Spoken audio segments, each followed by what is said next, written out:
Okaeri! Welcome back to my channel, Made Between the Pages. My name is Taylor, and today we're going to be doing the 20 Bookish Questions book tag.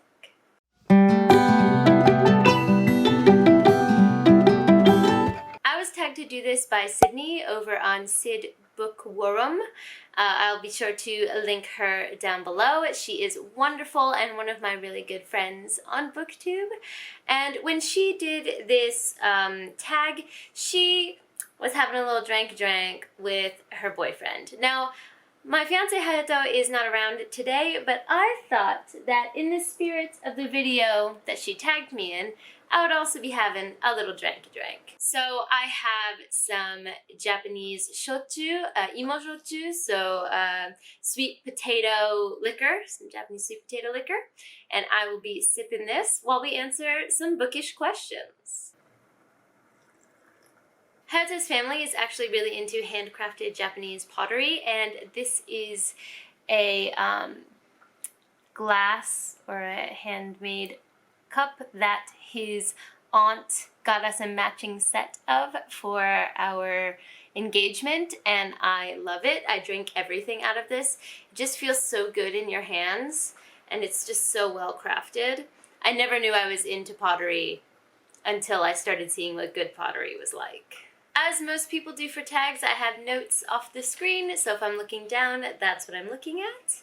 But the first one is, how many books are too many for a series? Okay, look, listen now. I am a booktuber whose main genre is adult fantasy books.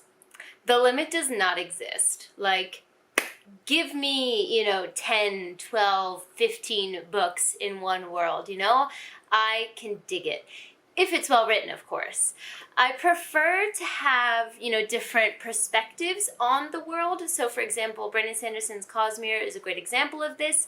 All of these books take place in the same universe, but they're all in different worlds with different characters, and it keeps it fresh and exciting. But there are the same core concepts that were established in some of the other books. So, yeah, bring it on.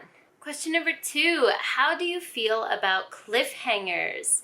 In general, not a huge fan if it's a standalone, so I typically don't like super open-ended books, and I don't need everything wrapped up with a bow, but I need some kind of conclusion. So if it's a standalone, I typically tend to stay away from them. One exception for this that sticks out in my mind is Sadie. This book, I think it's by Courtney Summers. This book has a very open end, but I don't think it could have ended any other way. So in this particular case, I think that having a cliffhanger was a great choice by the author. Also, if it's a series and eventually the next book in the series is gonna come out, I'm for cliffhangers because it makes me want to read the next one, right? So as long as the author writes the next book, Scott Lynch, I'm looking at you, I don't mind to have, a cliffhanger because there's going to be another book coming. Question number 3, hardcover or paperback? Some dust floating around. Question number 3, hardcover or paperback? I think you can tell by looking at my shelves. Well, actually, ironically, the shelf you're looking at has a lot of paperbacks, but I am a hardback person. I typically don't buy books, at least at this point in my life, unless I have read them first by getting them from the library or as an audiobook. And if I love them, then I will purchase a really nice, typically hardback copy for my shelves. Behind you, though, you do see the Brandon Sanderson UK edition paperbacks. So I am very picky about what goes on my shelf. So I would rather have a bunch of paperbacks that match rather than, a bunch of hardbacks that I don't necessarily think match or I like the cover of. So I'm not a huge fan of the American hardcovers. So I have the books that I was able to get in the UK hardback for Stormlight Archive, and I decided to complete my collection with the UK paperbacks otherwise. So I guess I'm a mix of both, but if I have a choice, I want that nice hardback. I will concede, however, that paperbacks can be easier to read especially on the go, because I can't take, you know, a gigantic hardback with me everywhere that I go. Number 4, favorite book. Now this is just an impossible question. I don't know why a tag would have this, because as a book reader, most of us can't possibly answer this. So what I'm going to do is I'm just going to list a bunch of books that I've loved from the past year or two that I keep thinking about, and we'll call these my favorites for now. So I've got Jade City, Words of Radiance by Brandon Sanderson, A Man Called Ove by Frederick Bachman. I loved The Rage of Dragons by Evan Winter, The Seven Husbands of Evelyn Hugo by Taylor Jenkins Reid.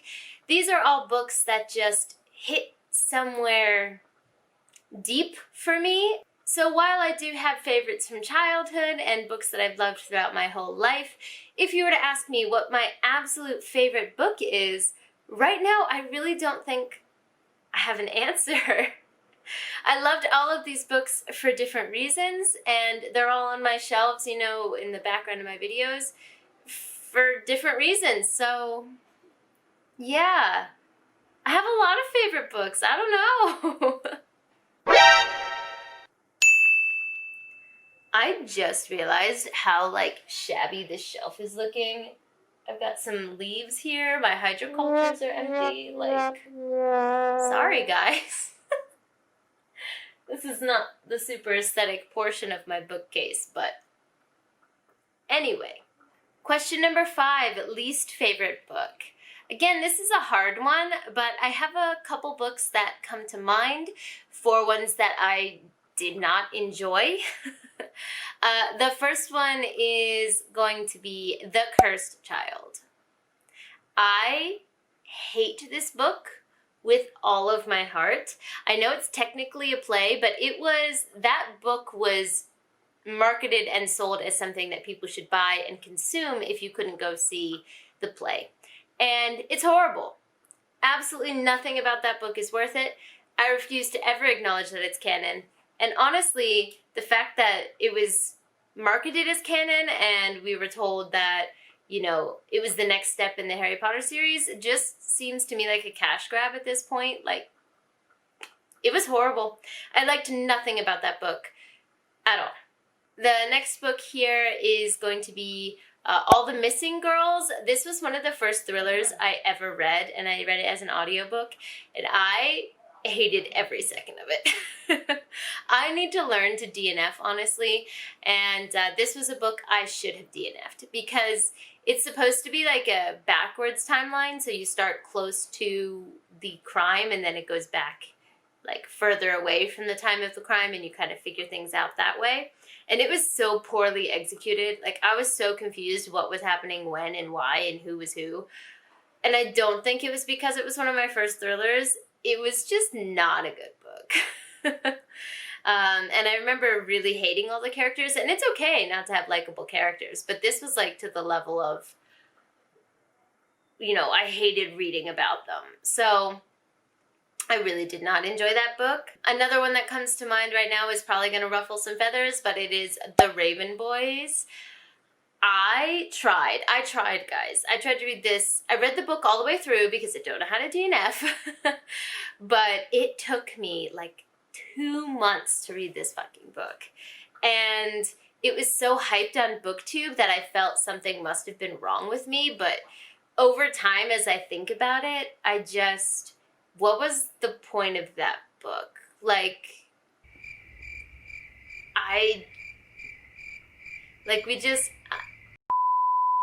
I'm a character-based reader, so I don't mind when things are character-based, but it was so character-based that I was like, what are these characters doing together?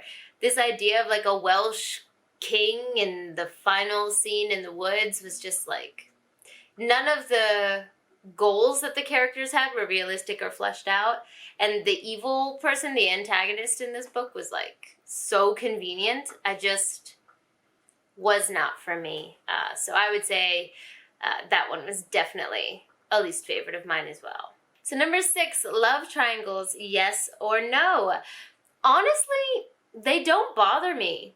Like, I don't mind a love triangle. If it's written well, There are many that aren't written well, and that's just, in my opinion, you know, the problem of the bad writing, not necessarily the trope. I know people who really, really hate this, and I can understand why, but if it's a well-written love triangle and you really don't know who the main character is going to end up with, I dig that.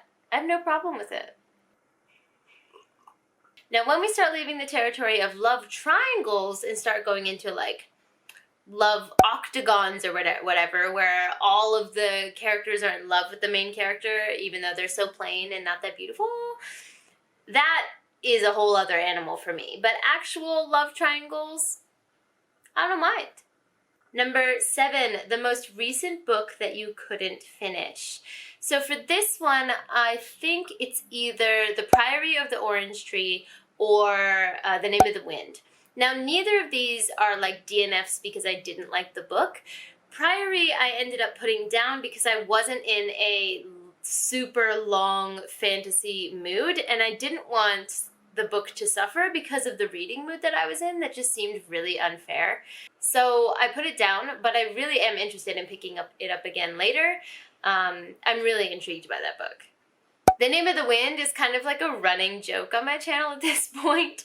I have this series called the Retro Reads BookTube Challenge that I do on my channel, where I pull an older title that was really, really popular in BookTube more than 5 years ago from a cup. And one of those books, or the first book that I pulled for that series, was The Name of the Wind.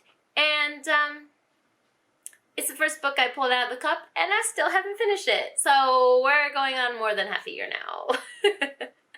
I do have it at my library here, and I get it out, and I read a good portion of it, and then I end up having to return it before I can finish it. So I don't hate it, though. But for some reason, I just can't read large chunks of that book at a time. So yeah, we'll see. We'll see. But I do plan to finish both of those eventually in the future. Number 8, a book you're currently reading. Right now, I am reading Jade War by Fonda Lee. I'm loving every second of it. My babies are back on the page. I'm invested. I can't wait to read more of it. And I'm also reading Hanakimi, the second book in Hanazakuri no Kimi Tachie, or Hanakimi for short, which is a manga that I'm reading on my channel to, 1, enjoy the manga, and 2, increase my reading comprehension speed in Japanese.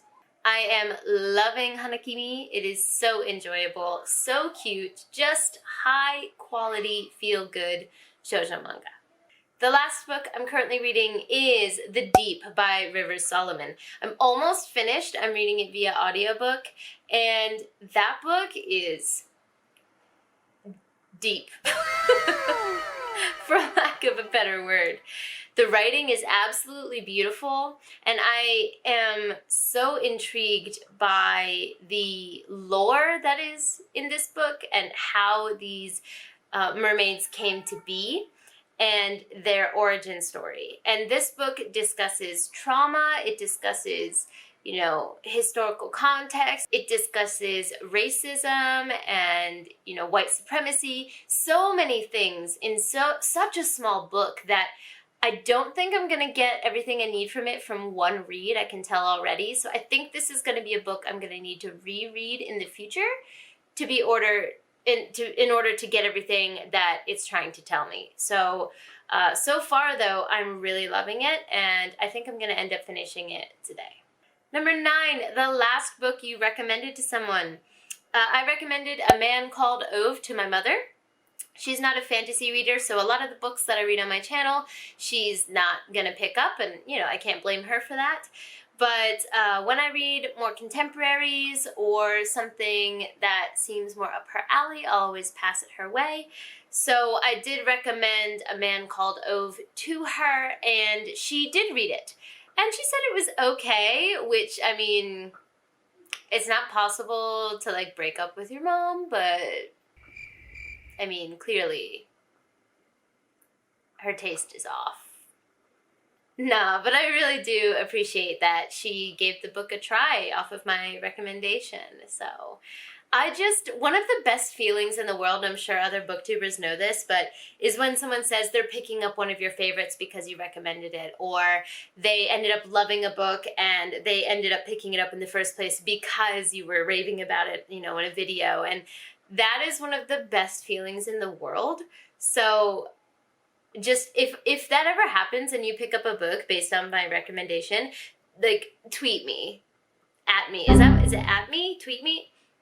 I'm old. At me on Twitter, tag me, whatever it is you gotta do to let me know, because that makes my day and it reminds me why I make content.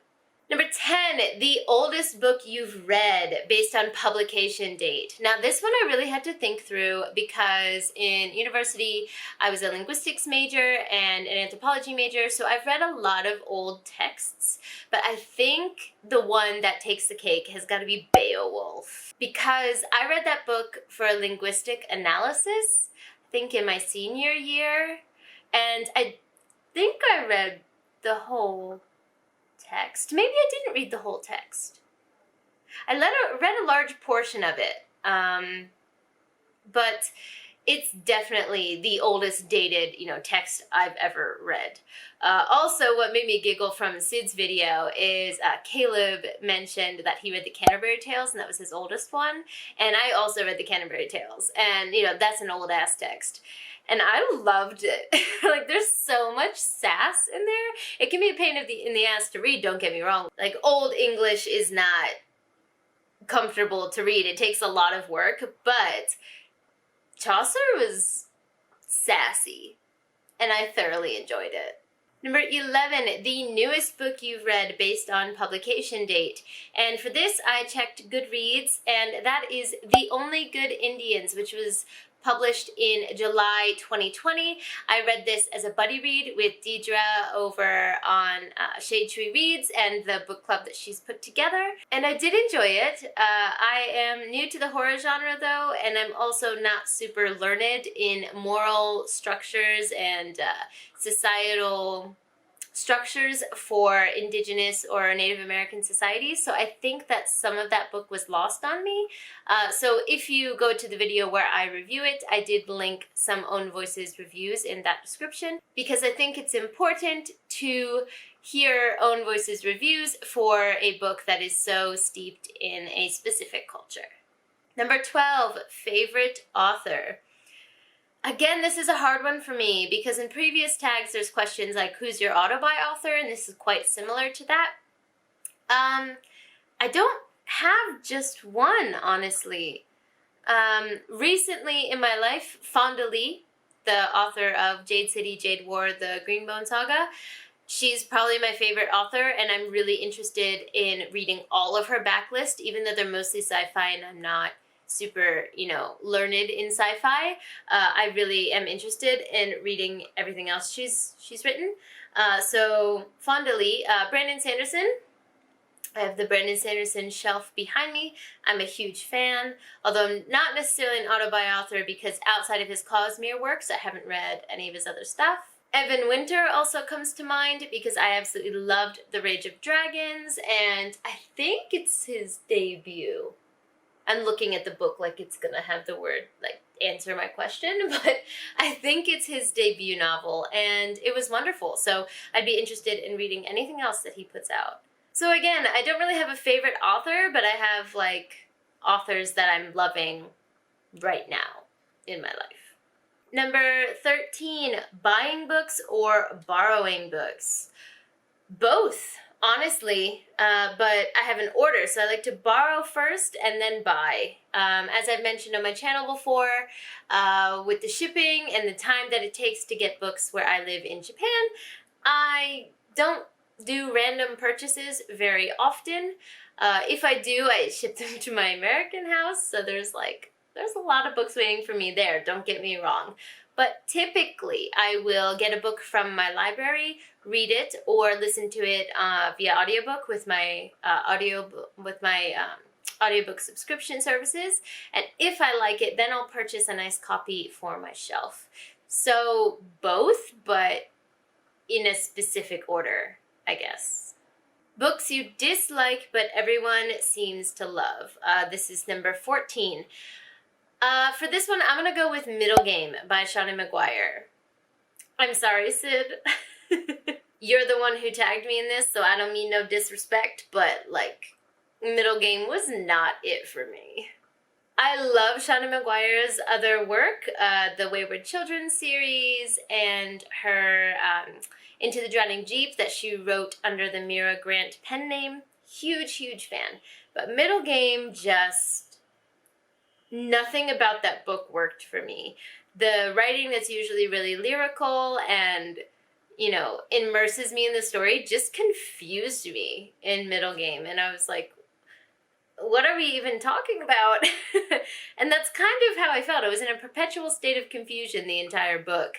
So, unfortunately, that's one that just didn't work for me, but I know a lot of other people love this book, and I guess I can see why.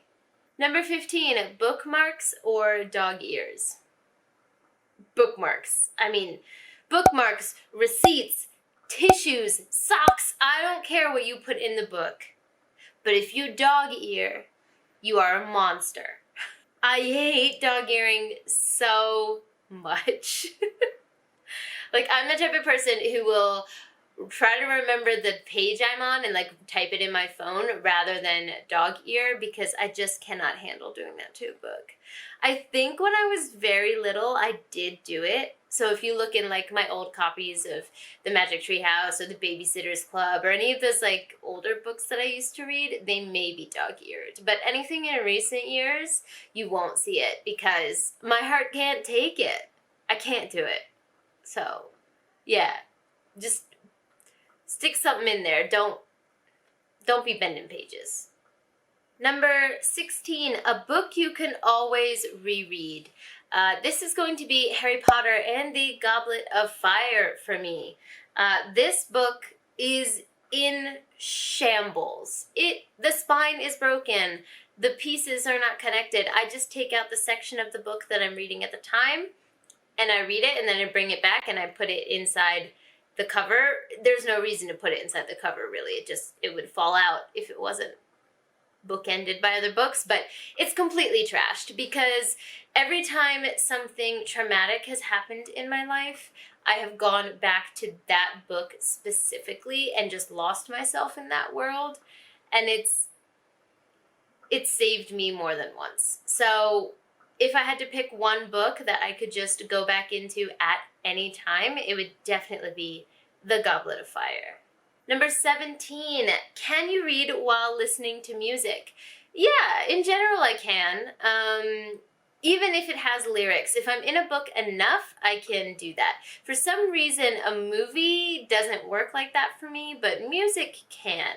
However, if I really want to dive into a book, I prefer music with no lyrics or nature sounds. So I'm a huge fan of, like, background noises, creek background noises, or rain background noises. I play those all the time when I get in reading mode. I also really like the background ambiance of, like, busy taverns or, you know, something that sounds like people are talking and chatting in the background, because I'm a huge fan of, like, studying in cafes and things like that.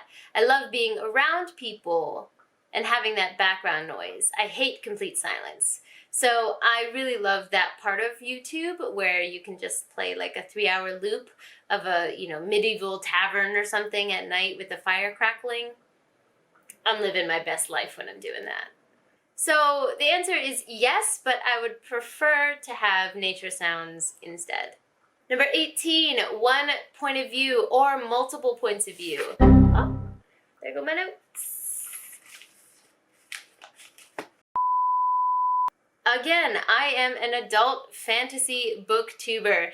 Give me all of the POVs. If it's done well, I don't really have a problem with even having 4 to 5 point of views.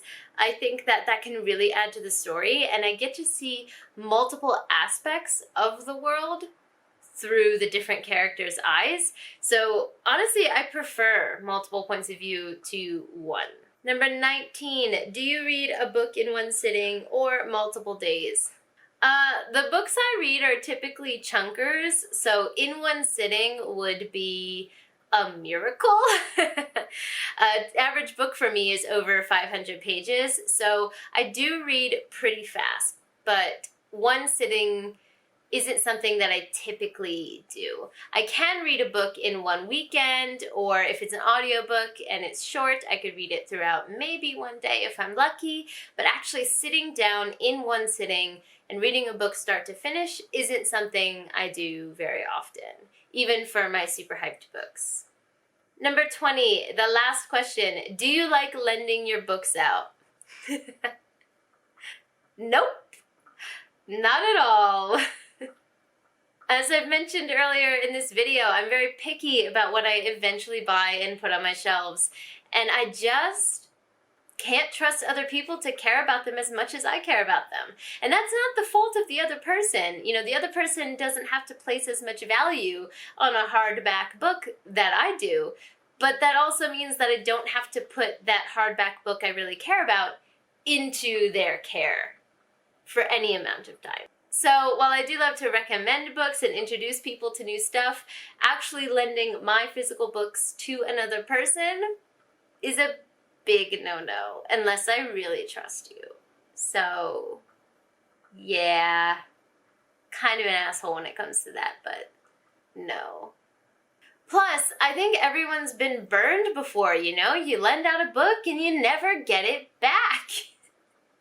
And that's just it's such a shitty feeling, especially if it's a book you love. And I feel like when it's a book you love, you want to share it with people. So we all have that experience where we're like, oh, please read this book. I love it so much. You know, return it, please. And then, 10 years later, you're like, shit, I never got that book back.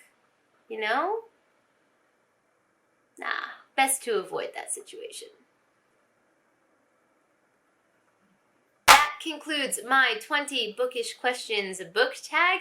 Thank you so much for tagging me, Sydney. I had a really fun time doing this, and it's always nice to just have a more casual, chatty video with you guys. Whenever you see this angle, you know that type of video is coming. So leave your comments down below. As always, I love to have discussions with you guys. Do you agree with me? Do you disagree with me?